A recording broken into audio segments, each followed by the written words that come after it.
जगद्गुरू संत श्री तुकाराम महाराजांचा पालखी सोहळा पुणे जिल्ह्यातील दौंड तालुक्यामध्ये यवतमध्ये आहे। तर ग्रामस्थांच्या वतीने वारकऱ्यांना पिठलं आणि भाकरीची खास मेजवानी देण्यात आलेली आहे। बारामती लोकसभा मतदारसंघाच्या खासदार सुप्रिया सुळे यांनी देखील यवतमध्ये श्री काळभैरवनाथ मंदिरामध्ये उपस्थिती लावली आणि या ठिकाणी महिलांसोबत वारकऱ्यांसाठी भाकऱ्या सुद्धा केल्या आणि सुप्रिया सुळे यांनी पिठलं भाकरी खाण्याचा आस्वाद सुद्धा घेतलाय।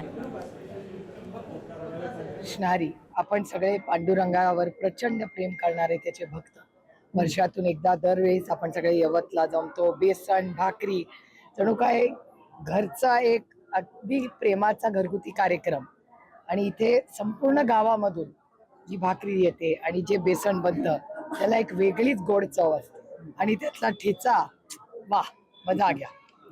मी नेहमीच पालखीचं स्वागत करते, दर्शन करते, पण यवतला येऊन भाकरी करणं आणि बेसन फुलना फुलाची आपला एक हात लागणं हे माझं मी भाग्य समजते। दौंडच्या यवतकरांनी खास जेवणाची मेजवानी केली आहे, तर आपण त्या मेजवानीविषयी आपण येथील नागरिकांकडून जाणून घेऊया।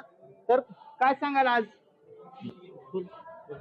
सालाबाद प्रमाणे आम्ही यावर्षी बेसन भाकरीचं नियोजन केलेलं आहे वारकऱ्यांसाठी आणि दरवर्षी जे आमचं बेसन भाकरी वारकऱ्यांसाठी जे आवडीचं हे जेवण आहे तेच आम्ही यावर्षी अगदी आनंदाने गोविंदाने केलेलं आहे। तर आपल्यासोबत आणखी काही नागरिक आहेत, त्यांच्यासोबत काय सांगाल बाबा?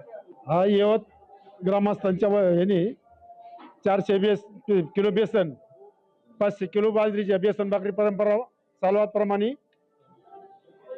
करण्यात आलेले आहे। किती वर्षापर्यंत पासून चालू आहे ही परंपरा? अनेक दिवसापासून परंपरा चालू आहे। काय सांगाल तुम्ही? जसं आता सांगितलं की आपल्या इथे 2000 किलोच्या पुढे हे बेसन बनलं जातं आणि लाखोच्या प्रमाणामध्ये भाकरी ह्या बनवल्या जातात। काही भाकरी आपण इथं बनवतो आणि काही भाकरी ह्या घरोघरी आपल्याकडे दिल्या जातात आणि ज्याप्रमाणे संध्याकाळी भाकरी आपल्या संध्याकाळी जो नैवेद्य असतो नाथसाहेबांना नैवेद्य दाखवून बरेचसे वारकरी हे लोणी काळभोरवरून इकडे आल्यानंतर मुक्कामी येतात। साधारण विशेषतः म्हणजे काय आहे की आपला हा वारकरी संप्रदाय जो आहे तो पूर्णपणे ग्रामीण आहे आणि काल एकादश झाली, बारस सोडण्यासाठी हा बऱ्यापैकी आपल्याकडे हा माणूस जो येतो तो बारस सोडायला येतो, उपास सोडायसाठी इथं येतो। त्याच्यामुळे आपण हा खास त्यांच्यासाठी, जसं मला कळतंय आज खूप वर्ष झाले 100 वर्षापासूनची ही परंपरा आहे की यवत गावामध्ये मोठ्या प्रमाणामध्ये बेसनी भाकरीचा हा प्रसाद या ठिकाणी केला जातो। तर आपल्यासोबत काही आणखी यवतकर आहेत, त्यांच्यासोबत आपण बातचीत करूया। काय सांगाल?